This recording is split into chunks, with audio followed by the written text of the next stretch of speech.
예, 오늘 뉴스타편도 사실상 특보 체제입니다. 어제 284명으로 하루 중과폭으로는 최대였는데 오늘은 정부 당국의 조금 전 발표에 따르면 무려 505명이 확진자 수로 늘어났습니다. 이런 기사라면요, 내일부터는 또 얼마나 빠른 속도로 환자가 늘어날지 가늠할 수 없을 것 같습니다. 2020년 2월 27일 9시 현재 전일 대비하여 449명이 추가되어 현재까지 1,595명이 확진되었습니다. 사망자는 어제 114번 환자분께서 사망하셨고 오늘 1,443번째 환자가 사망하셔서 이 부분에 대해서도 내시 통계에 반영할 예정입니다. 질병관리본부의 공식 발표에 따르면 2월 27일 오전 9시 현재 대구시 코로나19 확진 환자는 전일 오전 9시 대비 340명이 증가되어 총 1,017명의 확진 환자가 발생되었습니다.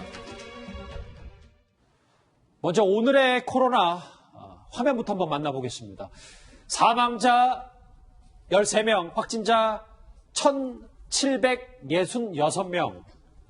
그래프로 봤을 때 어제도 사상 최고치의 증가폭이었는데 284명이요. 오늘 505명이 늘어서 지금은 1,700명 선을 넘었습니다.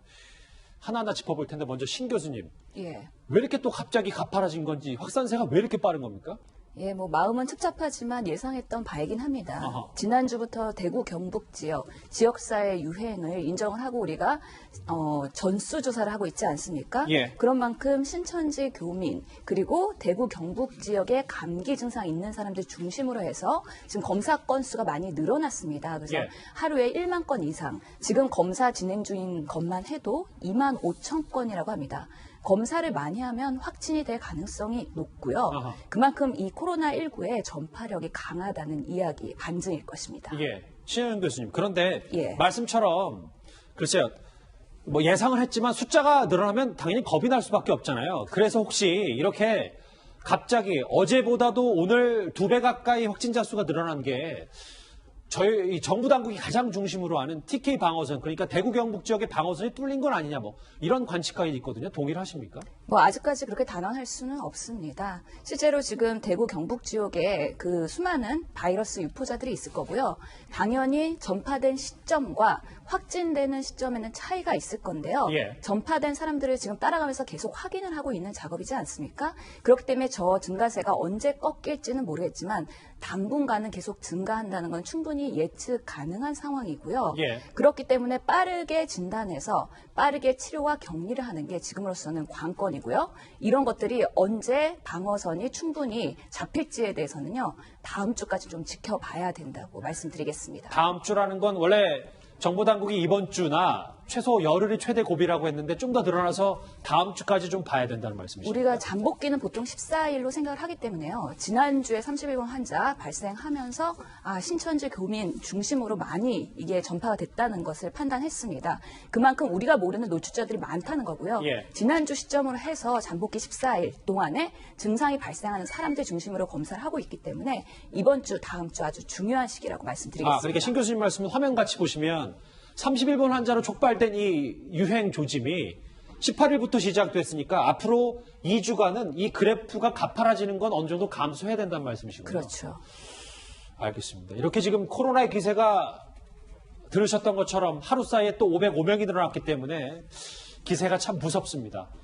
그런데 오늘 대구의 한 도심에 보시는 것처럼 이렇게 육군 소속의 화학전 전용 제독 차량이 대구 도심을 직접 방역 작전까지 나섰습니다.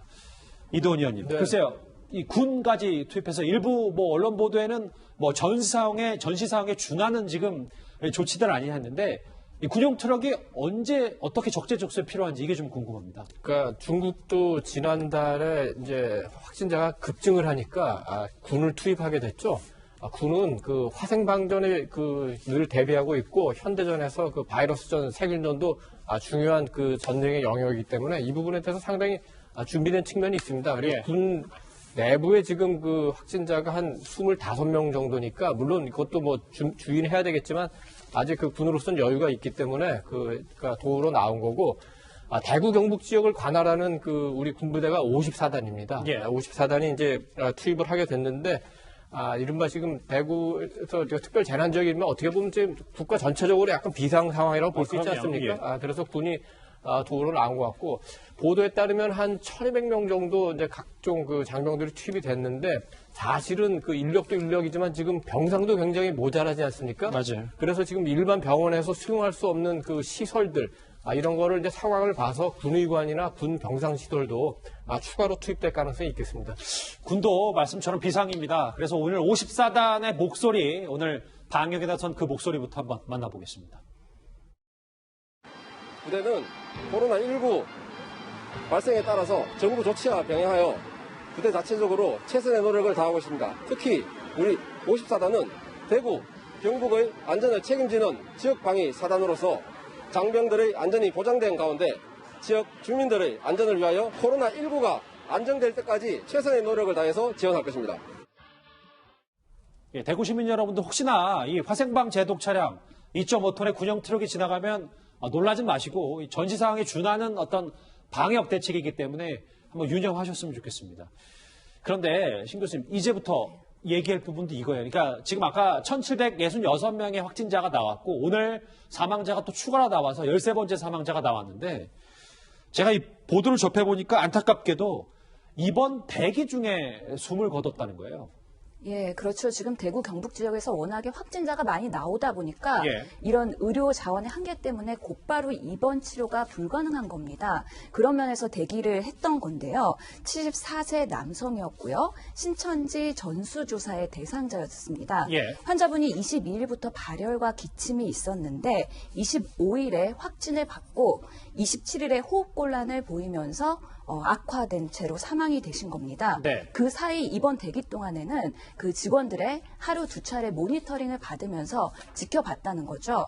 그만큼 우리가 코로나19가 초기에는 경미한 증상으로 시작되더라도요. 한 증상 발생 일주일 시점에서 예. 폐렴으로 급속히 악화되는 경우들이 보고되고 있기 때문에 특히나 좀 신중할 필요가 있는데 특히 이 환자는 70대 고령 그리고 신장 이식에 그런 기저질환이 있었던 분이기 때문에 그런 과거력으로 인해서 면역력이 더 취약하지 않았나 생각해 볼 수 있겠습니다. 그런데 화면에 보는 것처럼 그 폐렴 증세가 급속히 악화돼서 숨을 거뒀다고 하더라도 사망했다고 하더라도 응급실이 사수가 됐는지 왜 입원 대기 중에 이렇게 사망할 수밖에 없었는지 이 부분을 지금 그만큼 대구가 지금 많이 어려운 상황인 겁니까? 그렇죠. 지금 의료진도 부족하고 그다음에 병실 그리고 병상수도 부족하다는 겁니다. 계속해서 확보를 하고 있는 상황이긴 하지만요. 예. 이제 우리가 대응해야 될 것은 이제 확진이 됐을 때 확진된 순서로 입원을 시키는 게 아니라요. 중증도의 기준을 마련하고 이거에 맞게 우선순위로 입원 환자에 대한 재배치가 필요하다는 거죠. 네. 그러면서 오늘 브리핑에도 발표를 한 것처럼 맥박수, 환자의 상태를 얘기하는 거고 연령과 기저질환을 판단을 해서 중증도에 맞게 그런 적절한 상급 종합병원이나 아니면 종합병원으로 배치를 하겠다고 정부가 이야기하였습니다. 그러면 이게 지금 의료진이 부족하고 병상도 부족한 게 지금 병원 내 감염 있잖아요. 그러니까 예. 간호사나 의사분들이 이 코로나 바이러스에 노출된 것도 이게 좀 많이 관련이 있다고 봐야 되는 겁니까? 실질적으로 간접적으로 연관이 있습니다. 대구 경북 지역에 지금 의료진이 많이 부족하기 때문에 공중보건 의사들도 수백 명 파견이 된 상태인데요. 7명은 벌써 자가 격리 중이라고 합니다. 그만큼 부족하기 때문에 여러 자원도 지금 투입이 되고 있는데 그럼에도 불구하고 예. 노출됐을 때 자가 격리를 해야 된다는 거. 또 노출되면 그 병원이 폐쇄되는 경우가 맞아요. 있기 때문에 이런 것들에 대한 최선의 예방이 수반되지 않으면 계속 이게 도미노 현상처럼 나타날 수가 있다는 거죠. 병원 내 감염과 응급실 부족 사태가 계속 악순환을 그렇죠. 진행할 수밖에 없다. 속보 한번 다시 점검하고 넘어가겠습니다. 코로나 확진자가 하루 만에 505명 증가했고요. 그다음에 그래서 총 확진자 수가 1,766명입니다. 그리고 하루 확진자 증가폭으로는 최대고요. 사망자도 13명으로 늘어났습니다. 사망자는 74살 한국인 남성이고 신천지 대구 교회 교인으로 알려졌습니다. 확진자 절반 정도가 신천지 교회 연관이 있다는 건 계속해서 저희가 보도가 나오고 있고요. 대구 지역 확진자도 오늘 하루 만에 422명이 늘었습니다. 확진자 수가 1,132명. 그리고 경북 지역 확진자도 하루 만에 30명 가까이가 늘었습니다. 경북 지역 확진자는 총 345명. 그러면 이제부터 대구 경북 지역이 국내 확진자의 거의 80% 이상인데요. 다음 속보지 수도권 속보로 알고 이 부분입니다. 이제부터 얘기할 부분 수도권이에요. 또 하나의 문제 바로 이곳 수도권입니다. 어느덧 서울의 확진자가 56명, 경기도는 62명, 수도권 합쳐서 100명을 넘었습니다. 특히 양천구와 강남구에서 추가로 확진자가 나왔습니다. 전일 대비 오전 9시 기준으로 8명이 증가되었습니다. 서울시에서 서울 지역 확진 환자는 59명이고 격리 중인 환자는 50명이며 현재 9명이 완치 판정을 받고 퇴원하였습니다. 26세 여성 1명이 코로나19 확진자로 판명이 되었습니다. 이 여성은 양천구 신월 3동 거주자고요. 2월 10일 은평 성모병원 방문 이력이 있었습니다. 이제 서울시 구청장도 브리핑을 하지 않을 수가 없습니다. 조수인 부장. 그런데 오늘 양천구 확진자는 헌혈버스의 체열 업무를 담당했던 간호사. 이것도 좀 문제가 좀 심각하다고 하더라고요. 네. 서울시에는 25개의 자치구가 있는데요. 예. 여기 양천구와 강남구가 편입됨으로써 18개 자치구에서도 확진자가 나왔습니다. 특히 양천구의 확진자 같은 경우에는요. 헌혈버스에서 체열 업무를 담당했던 간호사로 확인이 됐는데 예. 최근에 이번 사태 때문에 굉장히 지금 혈액이 부족하다고 합니다. 그래서 군 장병이라든지 경찰이 나서서 지금 헌혈을 하고 있는 상황이거든요. 예. 그리고 이 간호사가 최근에 고양경찰서 그리고 서울 영등포와 강서경찰서에서 체열을 담당했다. 이것이 또 확인이 됐습니다. 이동을 좀 꽤 한 거네요. 예, 그럼요. 그래서 3개 경찰서에서도 지금 비상이 걸렸습니다. 예. 그래서 접촉한 사람 그리고 또 체열을 한 사람 이런 사람들을 지금 격리를 했고요. 또 이 간호사 같은 경우에는 3개 경찰서 이외에도 군부대를 방문한 것도 지금 확인이 되고 있습니다. 아, 그러니까 이 헌혈버스가 이 집단 감염의 우려가 있는 곳들을 많이 다녔기 때문에 걱정이 더 크네요. 신 교수님, 저희가 지금 양천구와 강남구 얘기한, 양천구는 그 헌혈버스고, 강남구 이제 소망교회도 지금 명성교회에서 이렇게 서울의 초대형 교회가 확진자가 나왔기 때문에 이 집단 감염 우려를 어느 정도까지 예방해야 되는지 이거 좀 저희가 잘 짚어봐야 될 것 같은데요. 예, 많이 걱정이 되는 부분입니다. 워낙에 교회라는 곳이 폐쇄된 공간이고요. 많은 사람들이 밀집되어 있기 때문에 예배 도중에 또 비말 감염의 우려가 있지 않겠습니까? 다행인 것은 이 소망교회 교인 46세 이 확진자의 경우에는요. 지금 20일부터 발열이 시작됐고 24일 날 확진을 받았습니다. 예. 그 전에 2차례 9일과 16일 날 예배를 드렸지만 그 증상이 나타난 이후에는 예배를 안 드렸다는 거죠. 하지만 우리가 무증상 감염의 가능성 높기 때문에 소망교회도 안전하다고 보기에는 어려운 상황입니다. 그런데 제가 보도 하나 접했는데 일부 교회는 예배를 강행한다는 얘기도 있어서 뭐 강행이라는 표현이 적절한지는 모르겠습니다만 지금은 전문가 입장에서는 이렇게 밀집 지역에서 밀접된 접촉자와 연관이 많을 수 있는 종교 활동을 좀 자제해야 되는 게 맞는 건 아닌지 모르겠어요. 예, 맞습니다. 저희가 우려하는 바는 코로나19라는 거에 대해서 우리가 확실히 모르고 있고 예. 무증상일 때도 감염성이 있고요. 특히나 누가 노출됐는지 누가 아닌지에 대한 감별을 검사하기 전에는 알 수가 없습니다. 네. 그렇기 때문에 최대한 노출이나 밀접 접촉을 하지 말라는 거죠. 예. 그렇기 때문에 대중이 모이는 곳 지금으로서는 참여하는 것은 매우 지양해야 될 일입니다. 김태현 변호사님, 뭐 지양은 하는 게 맞는데 뭐 이걸 또 강제할 수 있는 거는 없는 거고요. 정부의 권고잖아요, 어찌 보면. 이게 이제 예를 들면은 교회에 모이지 말고 온라인이나 뭐 인터넷에 유튜브로 예배를 보세요라고 정부가 권유할 수는 있지만 예. 이거는 이제 강제하게 되면 이게 이제 종교 활동의 자유를 침해한다는 문제가 있어서 사실은 정부에서도 이 종교 단체를 건드리는 거는 굉장히 좀 어렵거든요. 예. 더군다나 신천지와는 달리 이제 기존의 정통이 기독교, 개신교 같은 경우에는 조금 더 그런 측면들이 있죠. 그래서 정부에서 그냥 권고만 할 뿐인데 글쎄요 모르겠습니다. 뭐 앞서 이제 신 교수님도 말씀하셨지만 신천지나 일반 기독교, 뭐 성당도 마찬가지고 절도 마찬가지죠.